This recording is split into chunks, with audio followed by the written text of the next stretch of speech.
president of Mersin University Linguistics Society. Actually, it was our plan to organize this workshop long time ago. It's been 6 months.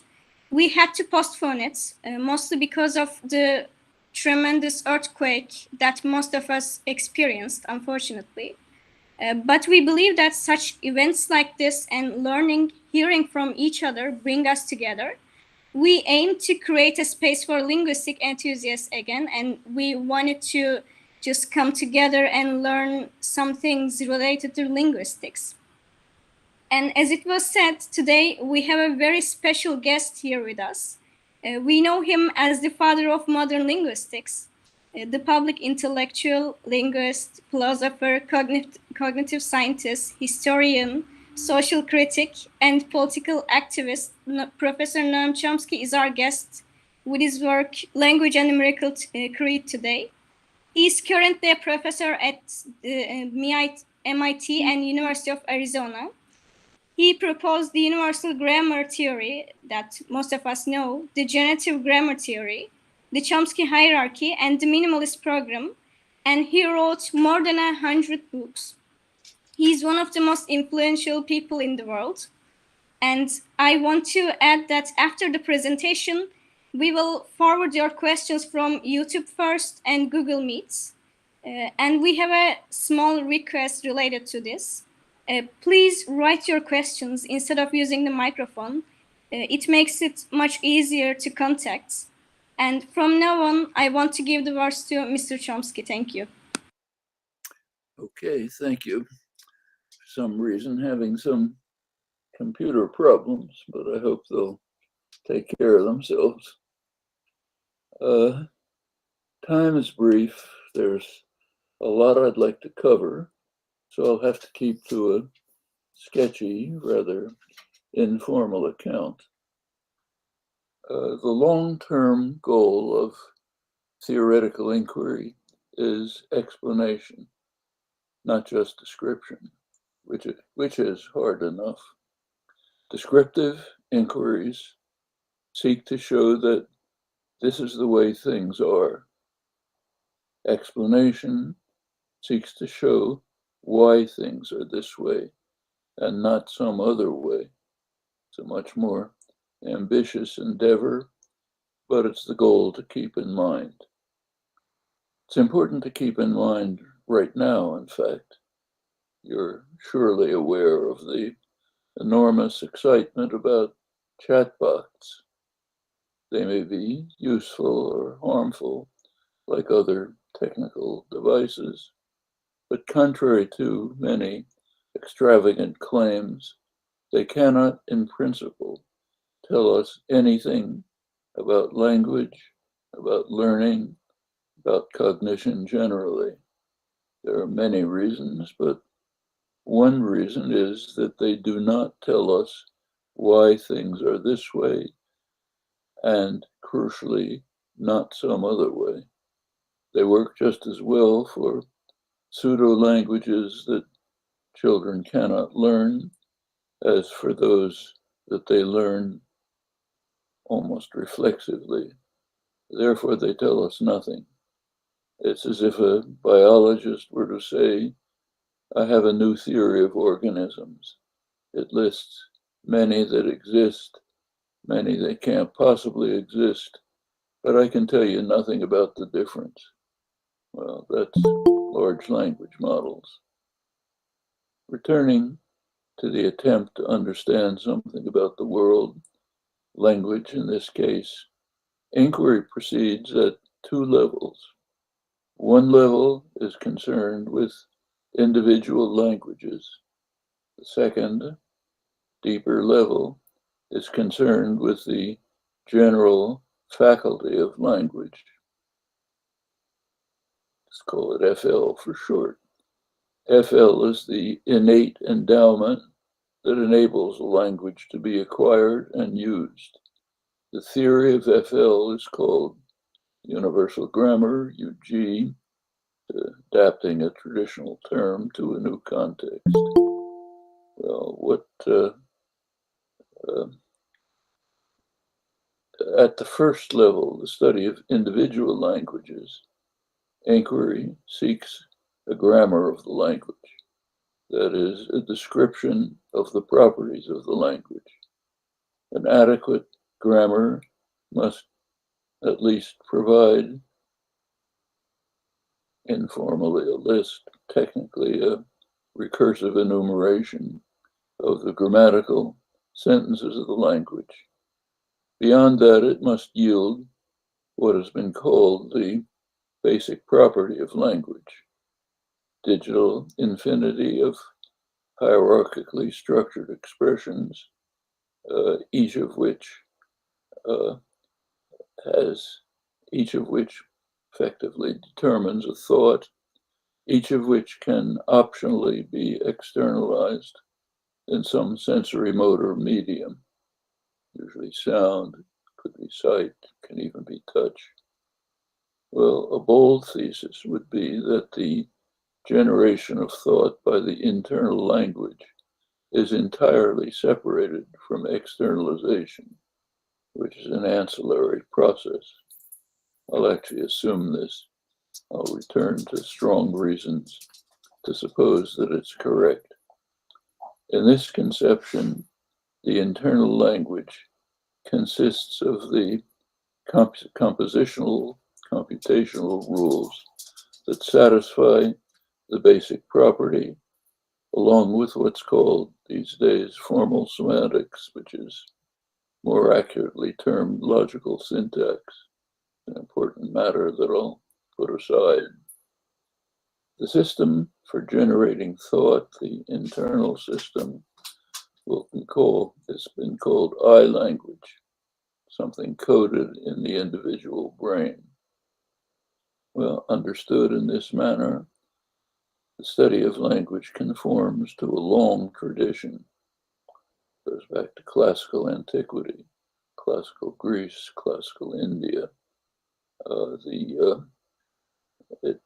Throughout the core of this tradition for millennia has regarded language as fundamentally a system of thought, audible thought, in the phrase of the 19th century linguist William Dwight Whitney, though we now know that restriction to sound is too narrow.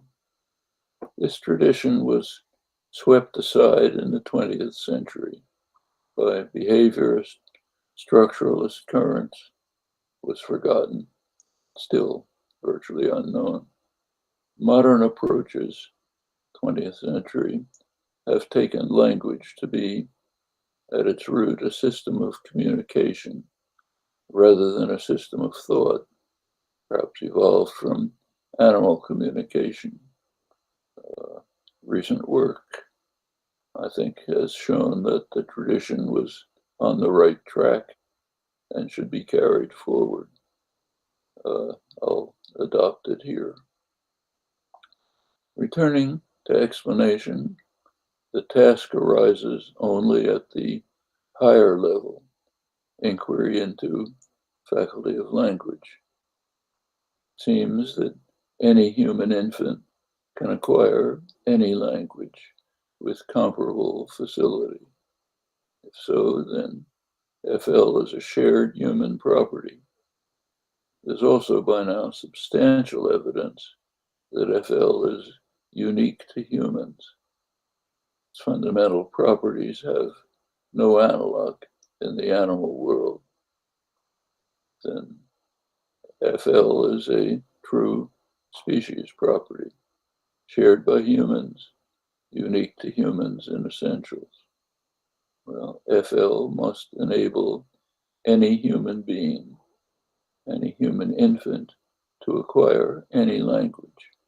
It's a condition that's been called explanatory adequacy since the 1950s. Sometimes it's called Plato's problem.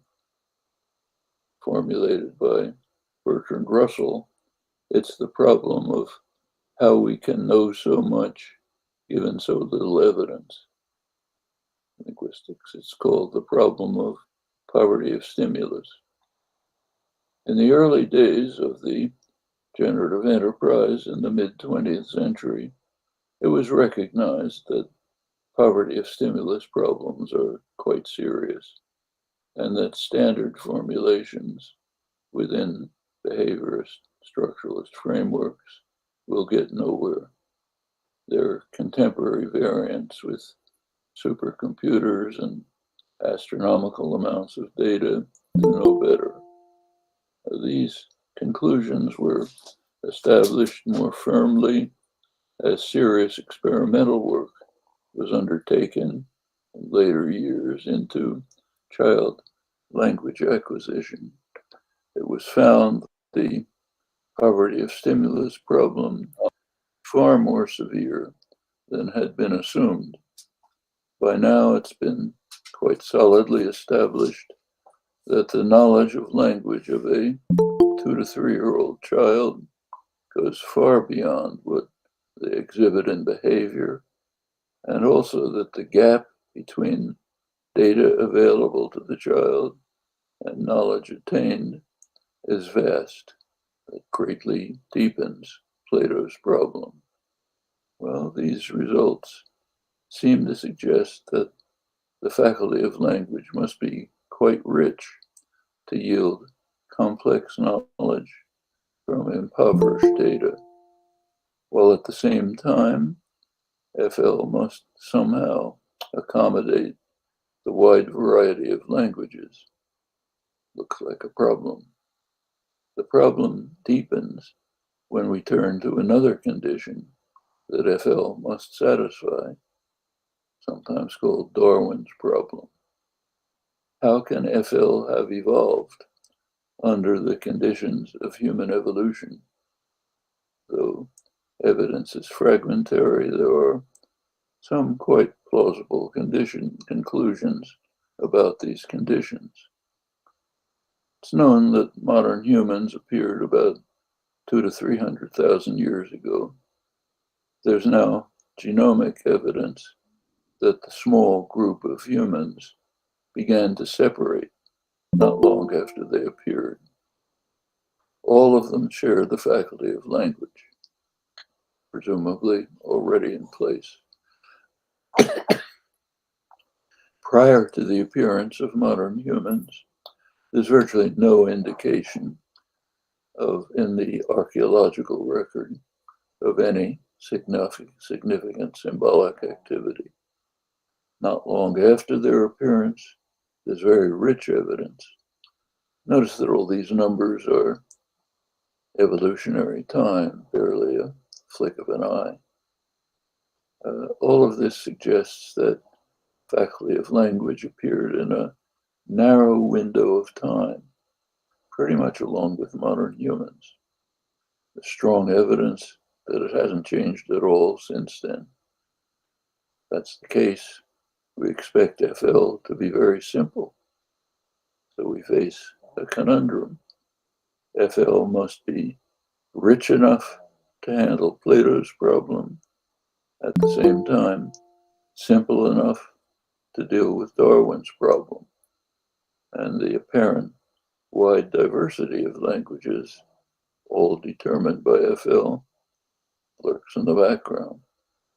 Well, these are basic conditions that must be satisfied by UG. Conditions appear to be theory. Much of the search for explanatory theory in the past years has been guided by this apparent contradiction, seeking efforts to find a way out. Well, for the first time, I think we can now begin to see how the conundrum might be resolved. So let me turn to that. Let's begin with the problem of diversity. That problem would be greatly reduced if the diversity of language is sequestered in a particular component of the overall system. Natural place to look is externalization. It's excluding the I language operations that yield the system of thought. That move has initial plausibility. For I language, the poverty of stimulus problems are overwhelming, often insurmountable. externalization is different. At least there's some direct evidence. What we hear, what we see. Research has been tending towards showing that the variety, the complexity, easy mutability of language from generation to generation is indeed sequestered in externalization, leaves generation of thought relatively fixed, maybe completely fixed. We might someday discover that would vindicate an ancient tradition. If that turns out to be true of language, wouldn't be very surprising. Externalization is, strictly speaking, not language. Rather, it's an amalgam of the internal system for generation of thought, which is pure language, an amalgamation of that with sensory motor systems, which have nothing to do with language. They were in place long before language appeared. They haven't changed with language. So we might expect that the mapping from the internal system into completely unrelated sensory motor systems, you might expect that that would be a complex task, solvable in many ways, easily subject to at least superficial change. And that's the way things seem to be. Well, if that's basically correct, the poverty of stimulus problems reduce largely, maybe completely, to externalization. That topic has been the subject of extensive research in the last 40 years. That's since the establishment of the so-called principles and parameters approach. It's the first approach that offered at least a potential framework for accounting for acquisition in a feasible manner. And a lot of progress in this. Won't run through it. A major step forward was taken by Ian Roberts, Cambridge, England linguist. He's shown how very simple algorithms based on elementary cognitive principles can very feasibly select a specific choice of parameters. That means a particular language. He's tested the approach with thousands of languages of great typological variety. There's other similar work. I think we can say that the problem of variety of externalization systems is fairly well in hand, in principle and substantially in practice. And if externalization is the primary, maybe the only locus of variation, a large part of the conundrum is on its way to resolution, variety, and learnability. Well, to proceed beyond, let's turn to some concrete examples. I'll begin with the most fundamental property of human language, one that's quite surprising in many ways, has rich consequences that are not always sufficiently appreciated. The property is called structure dependence. So just to be concrete, illustrate with a couple of examples. So begin with the operation of interpretation. For example, modification of a verb phrase by an adverb. So think of the sentence. The man who fixed the car carefully packed his tools. It's ambiguous. He could have fixed the car carefully, could have carefully packed the tools. Well, now put the adverb in the front. Carefully, the man who fixed the car packed his tools. It's unambiguous. Carefully packed his tools. Can't mean carefully fixed the car. Actually, if you think about it, that's a puzzle. The adverb, which is in initial position, has to find a verb phrase to modify. But we ignore the simplest computation. Find the closest verb phrase, which would be fix the car. We reflexively ignore that we choose the more remote verb phrase, packed his tools. If you think about the structure of the sentence, it's clear why the phrase packed his tools is closer to the adverb than fixed the car in the abstract structure, which is all that we pay attention to, even though we never hear it. Well, there's more involved, but that's enough to bring out the basic puzzle. We ignore the simple computation on linear order of words. We reflexively carry out a computation on abstract structure, which of course we never hear. Take one more example. Anaphors, terms that receive their reference from something else. Simplest algorithm is to seek the closest eligible antecedent. If you take a sentence like, the boys expect the girls to like each other, it means the girls like each other, not the boys. But sometimes that fails. Suppose you say, the friends of the boys like each other. Well, here it's the friends, not the boys that like each other.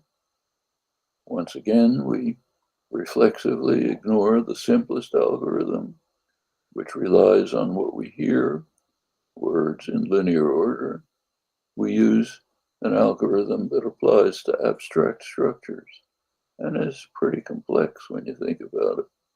First, you have to identify the subject noun phrase. Then you have to select the core element within the noun phrase. Choose that as the antecedent. Well, these observations generalize. Structure dependence holds of all constructions in all languages for the internal system, not for externalization. There we use linear order all the time. Well, that means that from infancy throughout life, we reflexively ignore 100% of what we hear, words in linear order. We attend only to what we never hear, abstract structures generated by the mind, operations on these structures. Furthermore, experimental work has shown that the principle is known to infants as early as they can be tested, 2 years old, even less. Notice that this curious property again is restricted to I language. Generation of thought principle doesn't hold for externalization. Well, natural conclusion, it's what I said before. I language and externalization are completely distinct systems. For I language, efficient computation ignores what's externalized. Furthermore, all of this must be part of the innately fixed faculty of language. Property of UG. Conclusion further supports the thesis that I language, that's in language proper, actual language, is a system of generation of thought, as was assumed in the millennia-old tradition prior to the behaviorist structuralist revision in the 20th century. It's plain why languages use linear order for externalization. It's required by the speech organs that can't produce structures. In fact, sign language, which has the resources of visual space available, does not adhere strictly to linearization. Recall that the sensory motor organs that are used for externalization are completely unrelated to language in their nature, their evolution. So it's not surprising that I language, which is pure language, ignores the properties imposed by these non-linguistic organs. Well, with this in mind, we can turn to the why questions. Explanation. Why does UG force structure dependence? The optimal answer would be that this follows from the simplest possible form of UG, using the simplest operation for generating expressions. The simplest operation is unbounded binary set formation. That's the basis for what's called merge in the literature. And in fact, structure dependence does follow directly from merge.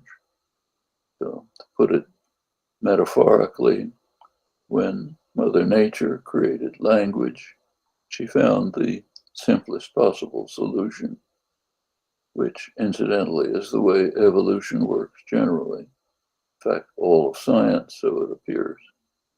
It's a driving intuition in science since Galileo. It's been so broadly verified over the centuries that Einstein called it the miracle creed that guides all serious inquiry. Nature always seeks the simplest solution. In the case of language, it's called the strong minimalist thesis, SMT. Reliance on merge as the sole structure building operation has many other crucial empirical consequences.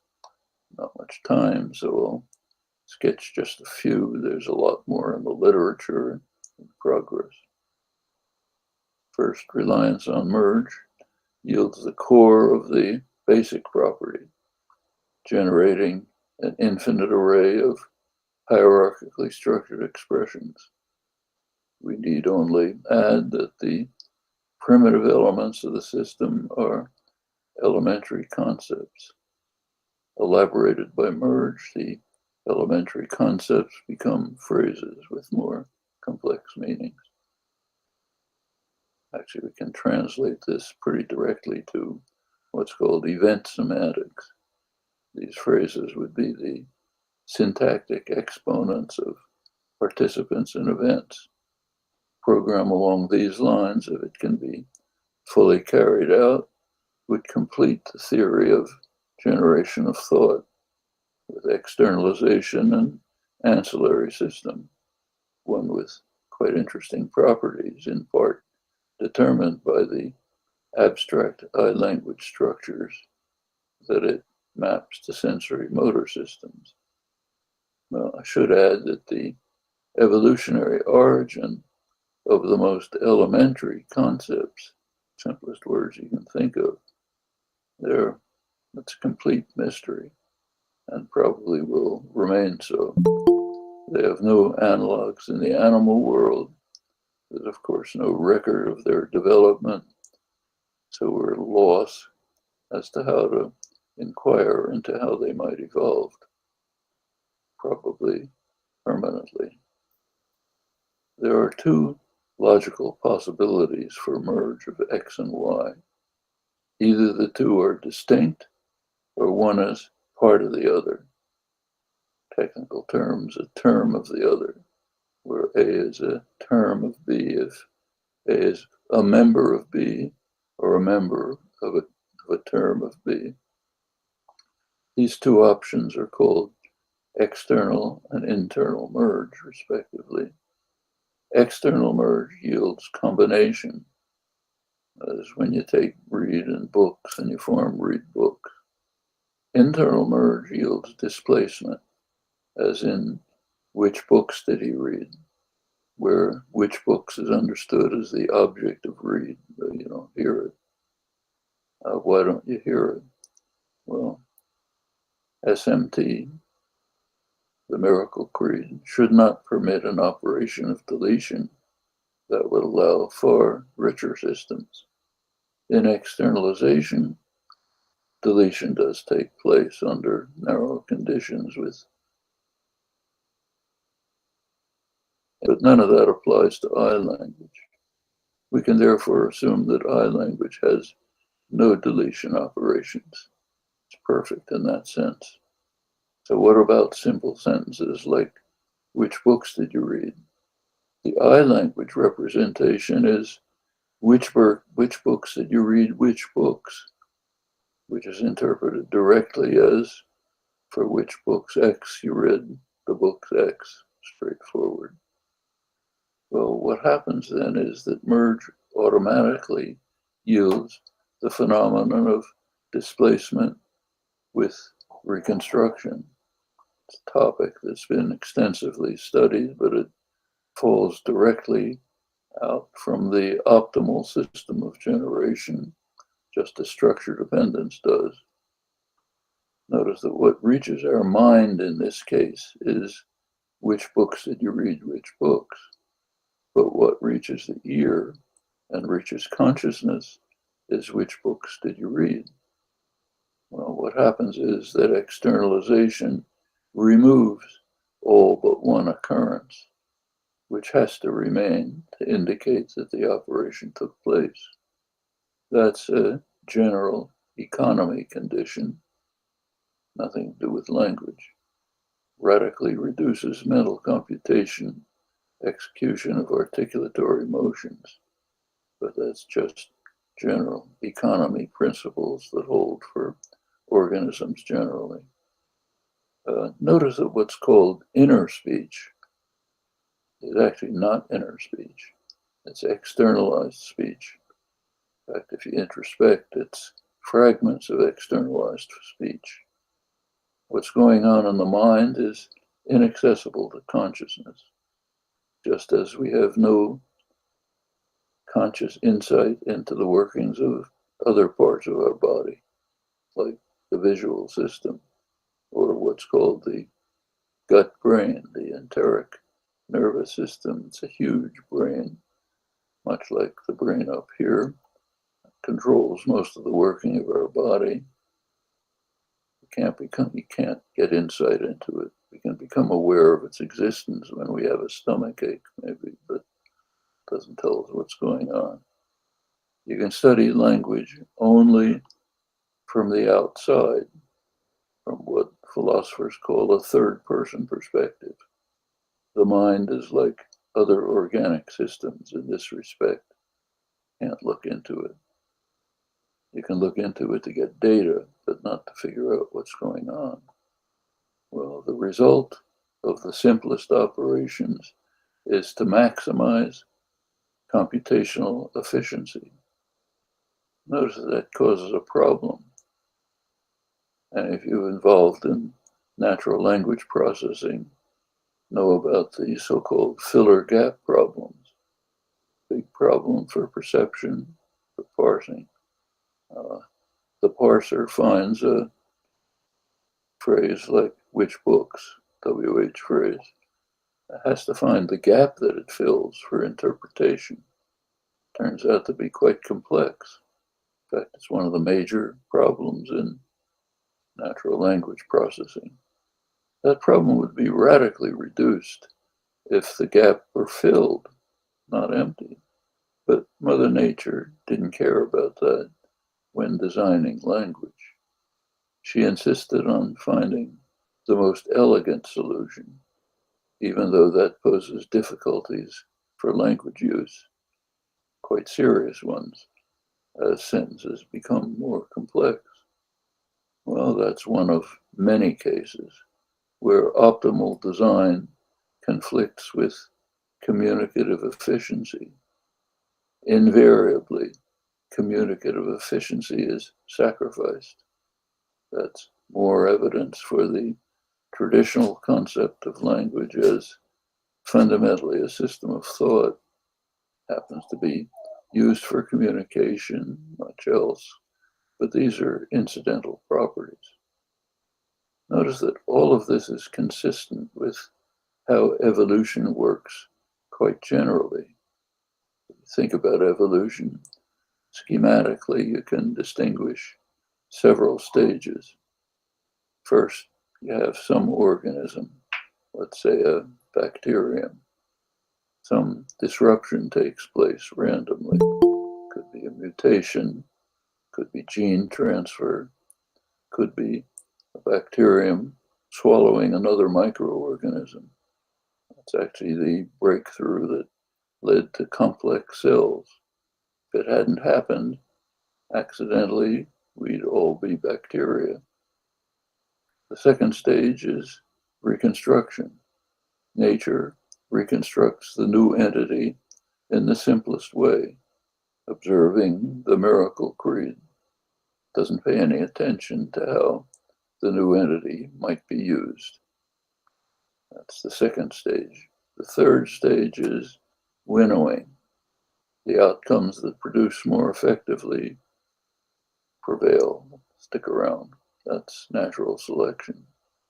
Well, that suggests a reasonable scenario for language evolution. Remember again that it took place in a very brief period.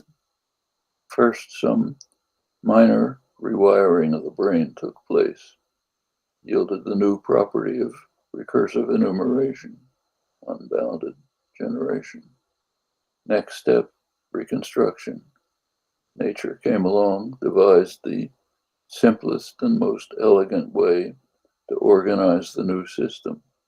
That's the strong minimalist thesis, the miracle creed. The computational principles are given. They're part of natural law. The winnowing stage apparently was never reached in human evolution. We're all the same, it seems, in the faculty of language. Maybe that's because of lack of time. It's pretty recent. Maybe, more interestingly, because the optimal system is so delicately designed that it's either all or none. Can't tinker with it. Could be the case, recent work suggests. So we're approaching an interesting conclusion. I language, the pure language coded in the brain, could be perfect and a common human possession. Actually, that was proposed 25 years ago as the strong minimalist thesis. It was not regarded as realistic at the time, rather as a long-term goal that might guide research. Recent work suggests something more audacious.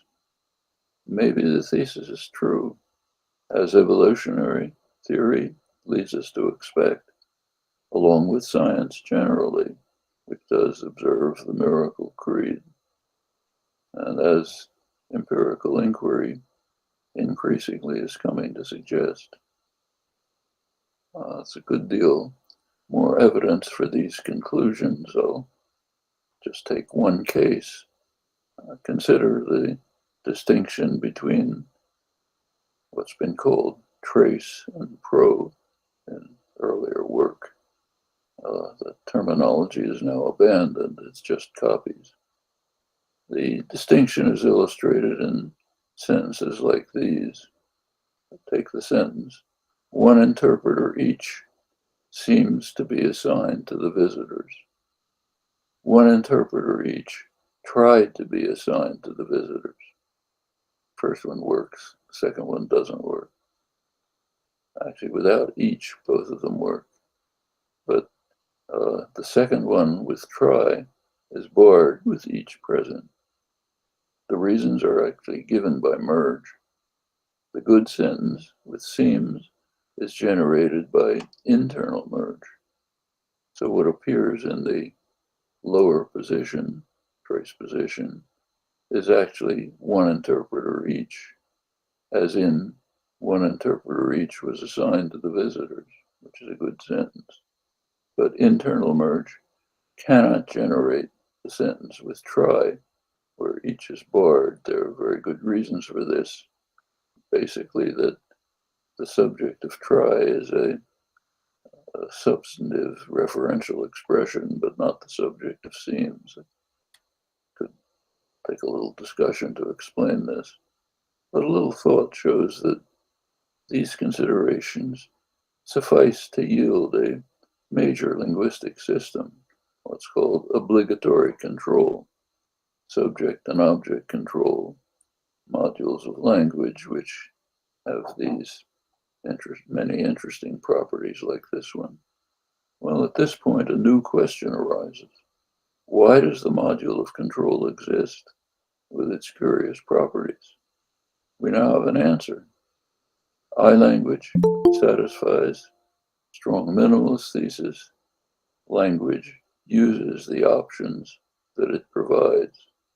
Otherwise, there'd be no reason for language to have such systems as subject and object control. Lots of others that are established on the same grounds. Well, reversing the reasoning, the existence of such systems provides evidence that language actually observes the miracle creed.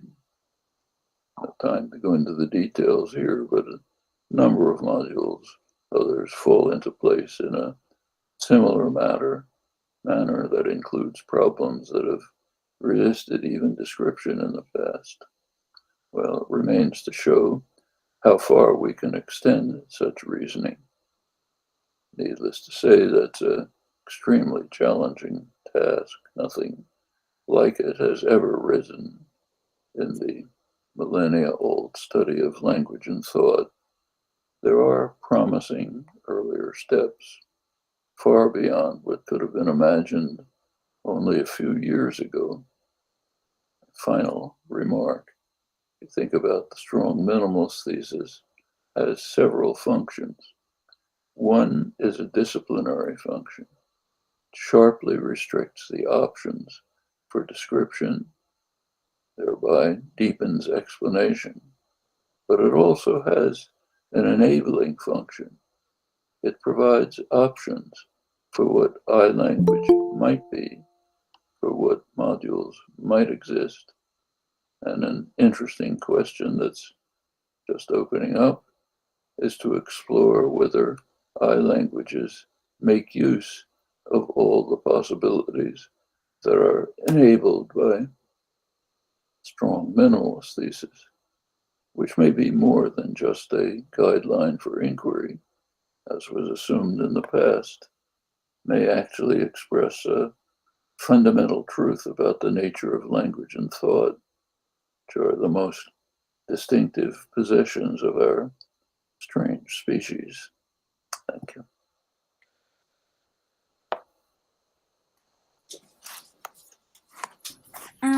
Thank you so much. It was highly informative and it was great to learn from you. So perhaps maybe we can show the comments from YouTube and answer some questions, if it's okay for you. Sure, let's go ahead. Okay, then I want to give the words to our co-president, Sıla. She will forward the questions to us. And after that, I will forward the questions from Google Meet and the other ones. Thank you, Ferdin, and hello, everyone. My name is Sıla, and I am the Vice President of the Mersin University Linguistics Society. First of all, I would like to thank Professor Chomsky for his presentation. It is an honor to be able to work with you. I would also like to thank everyone who has participated so far. Now, if it's okay, let's move on to the questions on YouTube. Our first question is by Mustafa Bulcham, and he asked, is it possible to differentiate between language and religion, which are essential components of culture? There are a number of cultural universals. One of them is language and thought, basically the same thing, but there are others. Religion, it depends what we mean by the word. Organized religions are, of course, not universal, but some effort to explain the world in terms of what we don't see around us seems to be universal. People want to find some answer as to why the sun, the stars are up there, not down here, why they act the way they do, why the tides go up and back, why humans have certain properties, being good, being kind, being harsh, being cruel. People in every culture we know have tried to find answers to that. The answers are what we call religion. Okay. Then at some stage of development, the answers are pursued more carefully and systematically. Ultimately, it converges into what we call science as a slow transition. And in fact, modern science, contemporary, has many elements of which it can only describe as faith. So, for example, take physics, by far the most advanced science. Lots of very rich results, but a lot of things missing. So, for example, physicists can't find about 95% of what constitutes the universe. According to physical theory, it's there. They can't find it. Just assume it's there. If you want to call it faith, but it's quite rational.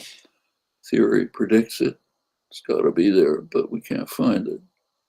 95% of the universe, not a small gap. But this, in fact, just the idea that the methods that you use to find the nature, to find explanations, which are rooted in our mental capacities, it's faith that these work. Or take Einstein's miracle creed. As he points out himself, it's basically faith. It's faith that nature seeks to find the simplest solution.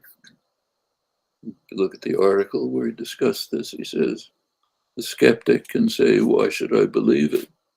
And we don't have an answer to that, just that it always seems to work. So we pursue it. The transition from just puzzlement about the world, which every infant has, and which our earlier ancestors had, transition from that to understanding the world through the methods of science has been a long, slow one. Hasn't taken place in many countries. Take the United States. Only about a small percentage of the population in the United States believe in the theory of evolution, maybe 10%. About half the population believes the world was created a couple thousand years ago, like as it's supposedly said in the Bible. The rest mostly believe in the Catholic doctrine of divine guided evolution. The pure scientific theory, small percentage of the population believes it. All the people that we know, but not most of the people out there, and that's the United States. So we're a mixed story. But I think the basic answer is people want explanations. If you watch a young infant, they're always asking why. They want to understand things. And it's true of every society. The answers that you give may be pure faith. In that case, we call it religion. Or they may be a mixture of faith and rational inquiry, ultimately leading to science.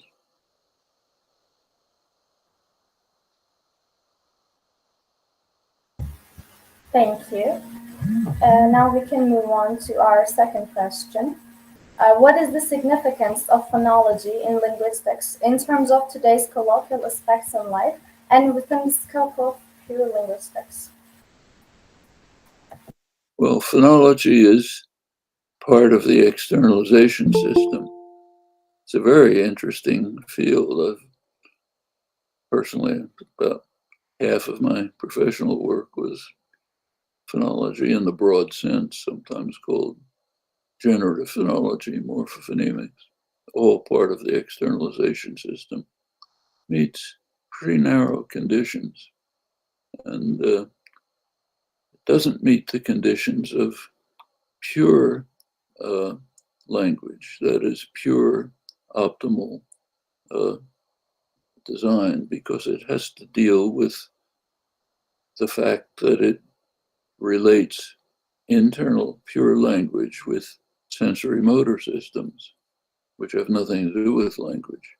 So therefore, it's going to be much more complex. But within that framework, it does satisfy quite important and interesting conditions that go into that.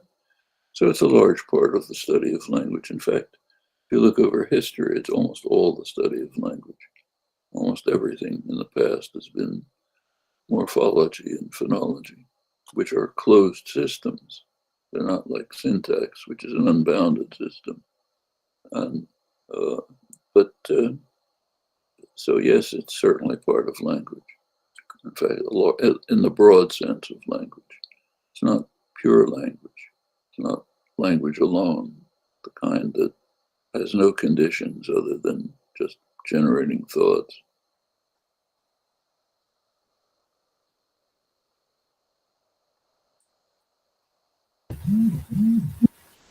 Thank you again. Our third question is, how does the linguistics ability of chimpanzees, as demonstrated through sign language studies, inform our understanding of the evolution of language in humans? Well, unfortunately, a lot of this talk about chimpanzees is just fantasy. There have been careful studies, very careful studies of ape communication. They're interesting. They have nothing to do with language. There have been many attempts to try to train great apes to use language. The major project is called the NIM project. Major project by fine psychologists, linguists, some of them former students of mine, tried very hard to raise a chimpanzee very much the way an infant is raised, to see if they could get it to acquire some kind of language. Results are zero. Ape could do nothing. They were able to fool themselves into thinking that the ape was doing something. Like the ape would produce a bunch of symbols, with banana interspersed among them. So they'd figure, oh, the ape's asking for a banana. The ape didn't know what the heck it was doing. It was making a lot of symbols and figuring these crazy people out here will give me a banana sometime. But that's about what it amounted to. Now, there are a lot of claims about training chimps, but the trainers refuse to provide their evidence. So all you can say is nothing has ever been shown. Notice that it would be a kind of biological miracle if you could train a chimpanzee to speak. Language has enormous selective advantage. That's why there's 8 billion of us and 30,000 of them, So it's just crazy to think that there's an organism around that has the capacity to, with enormous selective advantage, but doesn't use it unless some humans come around and say, why don't you use it? I mean, things like that just don't happen in the biological world. So the whole effort, in my view, was ridiculous in the first place. And of course it fails. So it tells us nothing about language. I mean, there's about 12 million years of evolution that separate us from the higher apes. It's not that we're evolved apes. About 6 million years ago, the ape lineage and the human lineage separated. Apes evolved, we evolved, no relations. The language came much later after the separation. Thank you so much again for your answer. Now, İlayda Doğan asked, what are Chomsky's ideas about the relationship between language and the mind, and on behalf of the future of NLP? Well, this most distinctive feature of the human mind is thinking. Everything else grows out of that.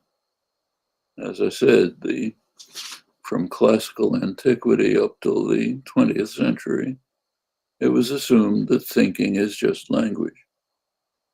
Language is audible thought. Language generates thoughts. Thought is what is generated by language. So the question about the relation of language to mind doesn't really arise. That's what mind is, language and thinking. There are other aspects of mind, but they're the ones that are distinctive to humans seem to be outgrowths of the language thought amalgam. Remember, we're very strange creatures. It's been understood for a long time.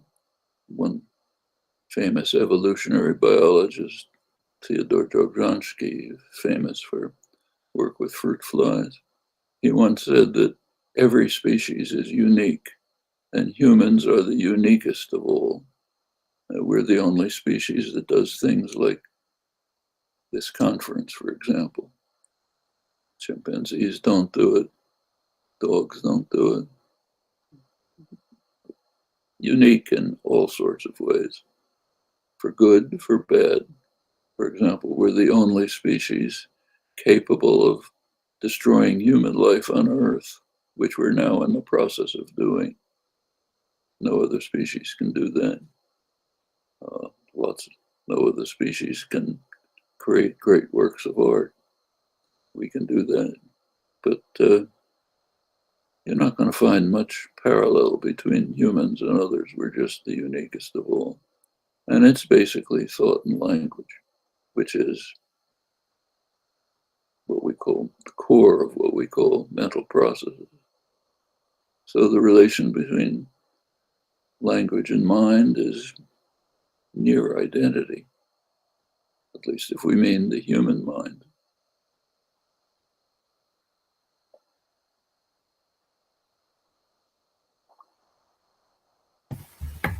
Thank you again.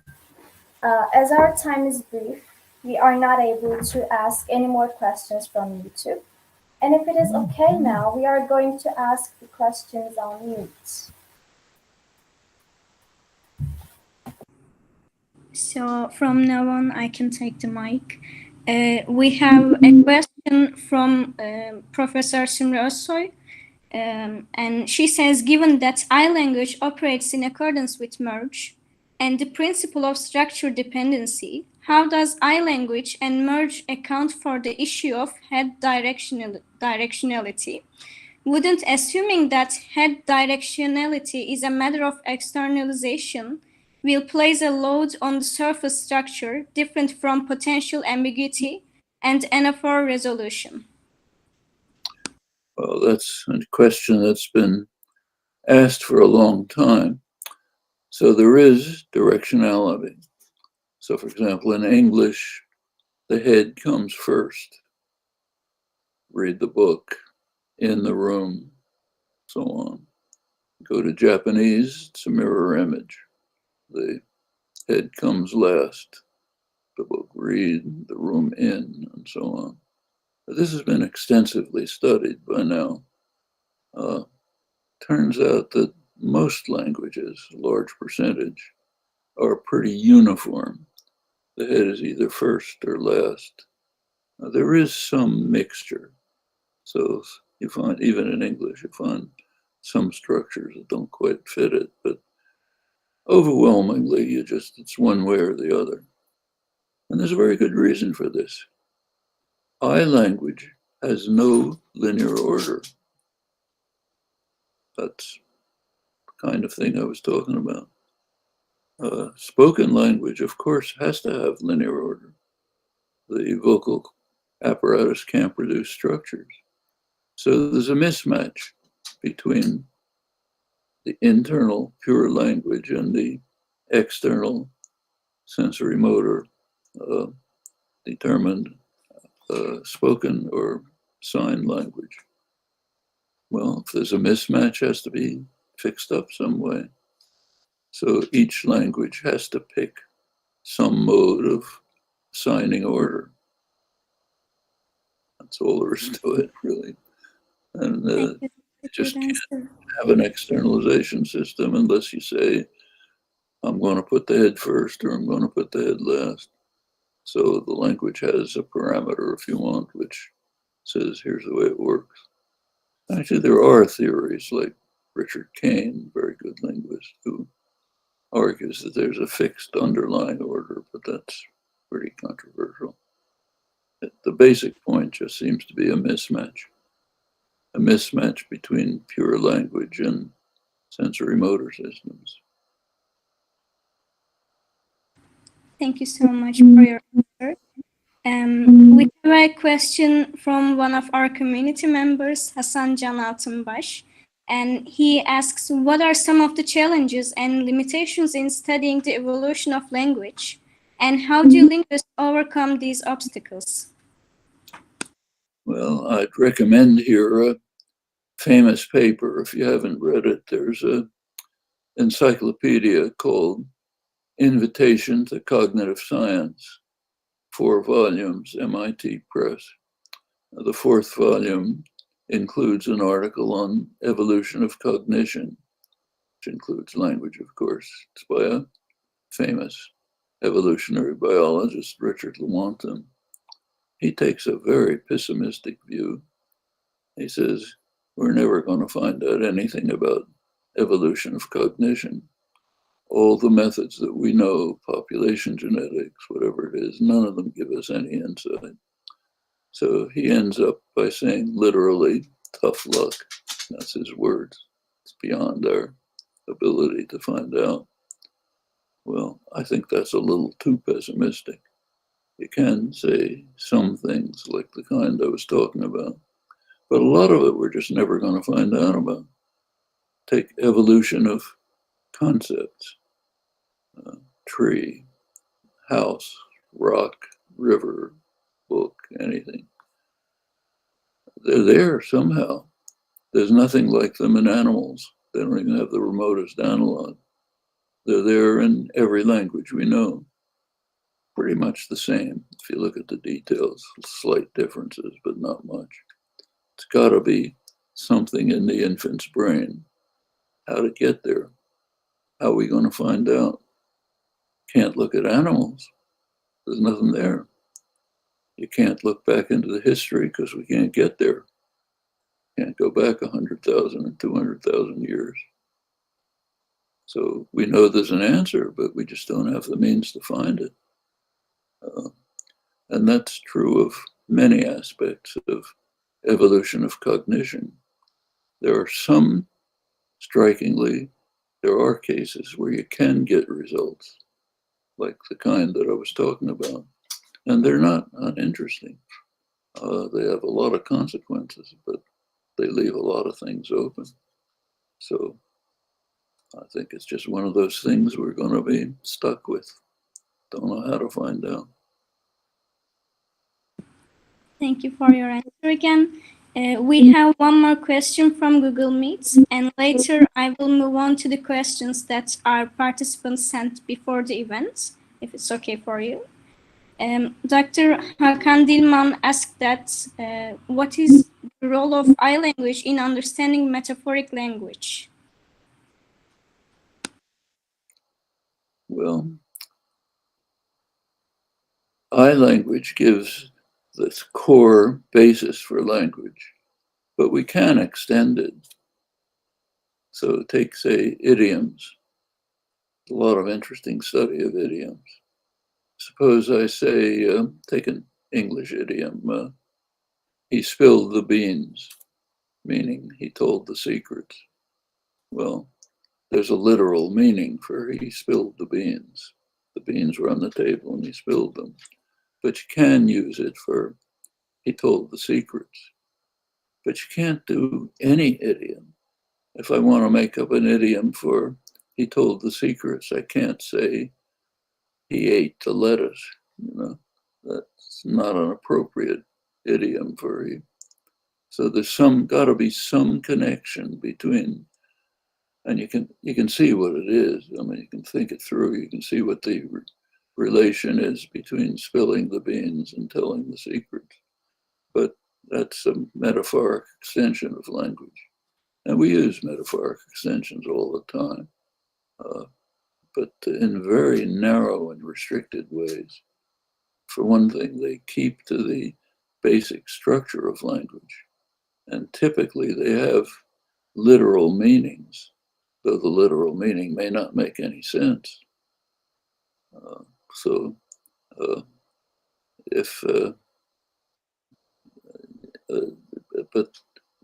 But though the literal meaning may not make sense, it's perfectly conceivable meaning. And the metaphor, the extension, has to have some conceptual relation with the event that's being discussed. There's pretty extensive study of these things, and they are interesting, but there's a lot of complexity. They do start from I language, but use other cognitive capacities to expand it in very specific ways. Thank you for your answer. It was a good one. So we have questions here, and the first one is perhaps the most asked one. What would be your biggest advice to young linguists in Turkey?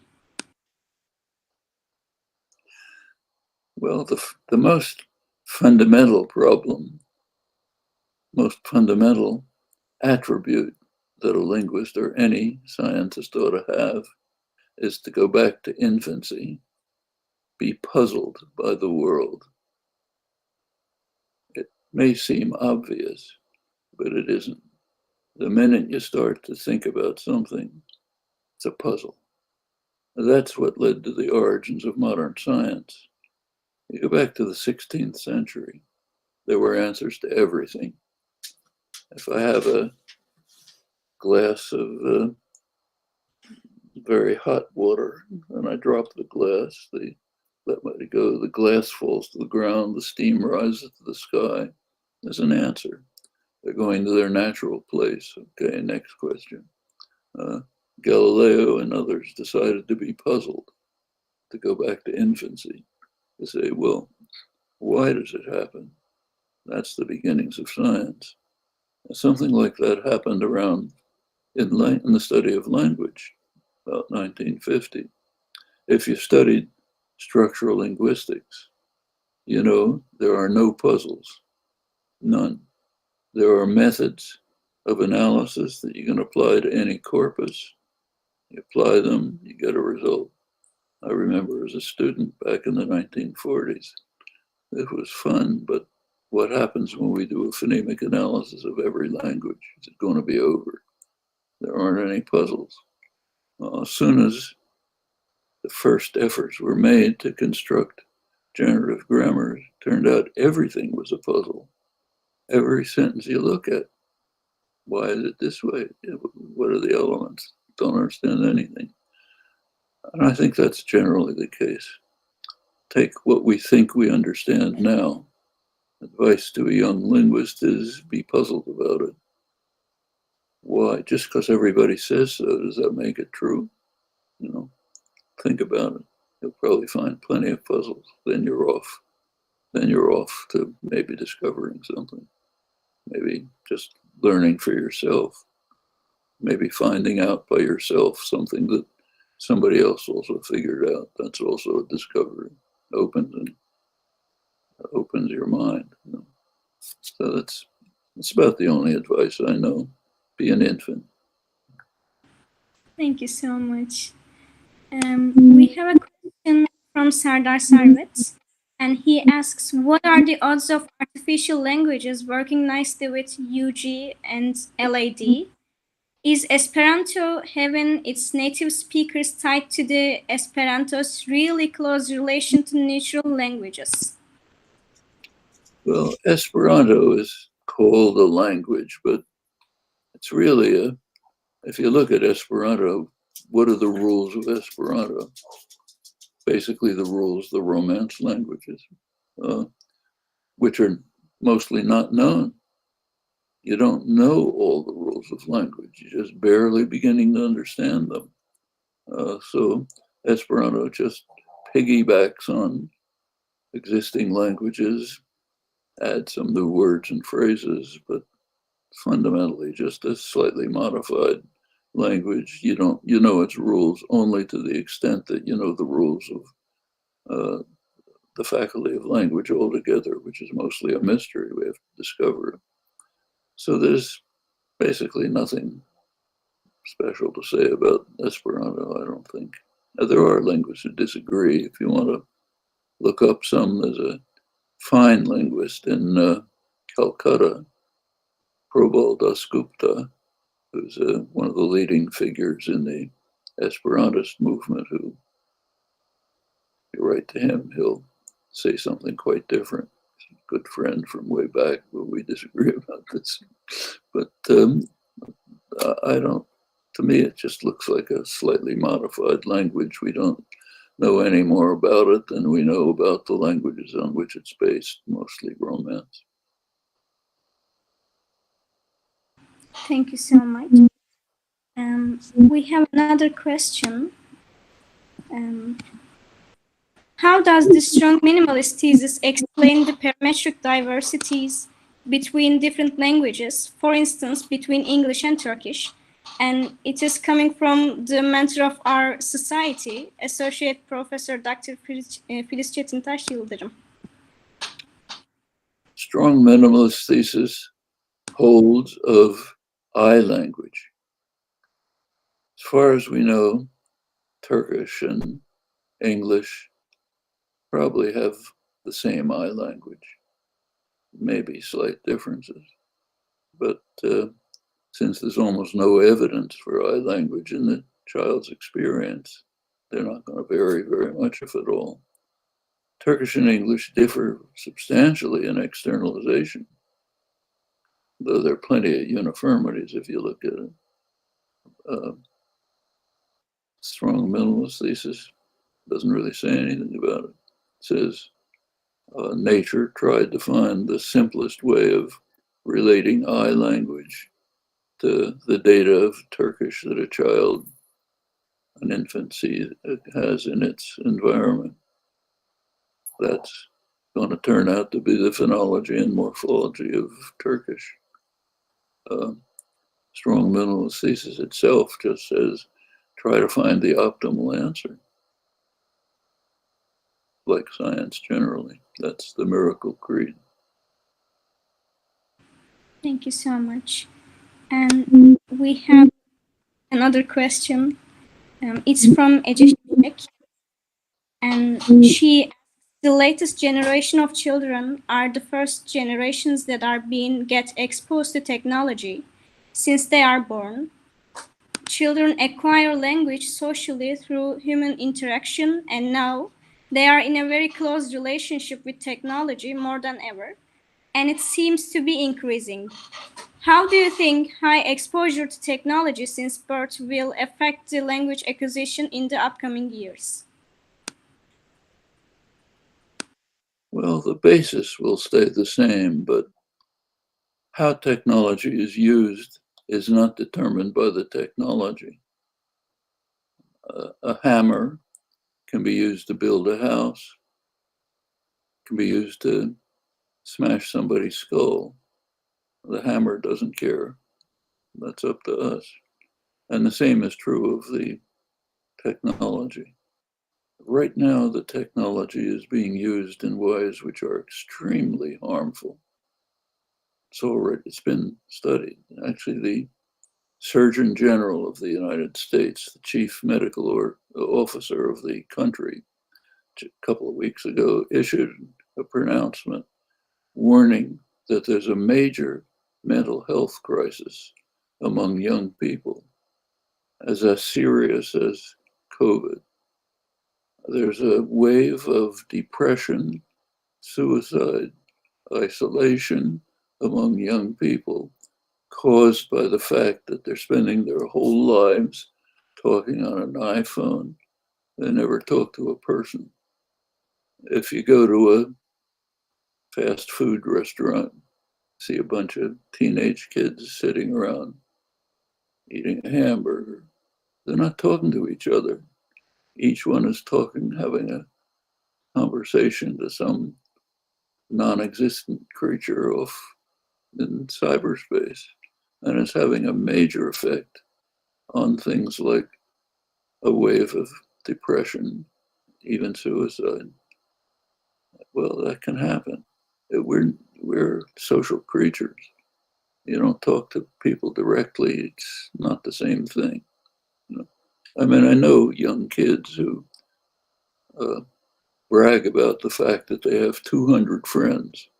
What they mean is, if they put something up on Facebook saying, I had a tough exam this morning, they'll get 200 answers saying, hope you did well.